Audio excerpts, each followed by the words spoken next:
Side of the internet. It's there and people are learning how to abuse the internet.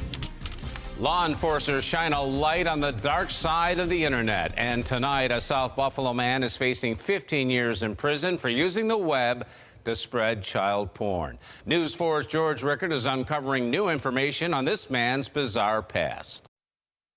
Well, it was a spin-off of a nationwide ICE investigation. Federal agents scanning the web discovered a website and chat room devoted to child pornography and traced it back to 32-year-old Jeremy Ostrasinka of South Buffalo. I think the most disturbing aspect of the case was that in the course of a conversation with another person, he congratulated that person for having sexually abused a child and filmed it, and he encouraged him to do it again.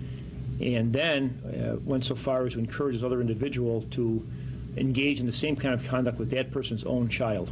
This is Jeremy Ostrasinka 14 years ago. At that time, he was arrested for impersonating a police officer. A Lakeshore school bus driver had called police to report some unruly students, and Ostrasinka, who had stolen a radio from the school's transportation department, responded to the call, pretended to be a cop, and took 3 children into custody and took them to their homes. He's just so obsessed at this stage with he wants to be a police officer, and it's just taken over his life. He was only 18 at the time. Those kids from the bus were not harmed. But then, in his late 20s, he was charged with molesting a young girl. He has now been sentenced to 15 years in federal prison for possession and distribution of child pornography. Like almost every other local defendant facing those charges, Ostrasinka pled guilty. I don't think any jury sitting there looking at those images would have any sympathy for the defendant, so it's best to take a plea and make your argument to the judge for sentencing. And the defendants usually know that? Yes.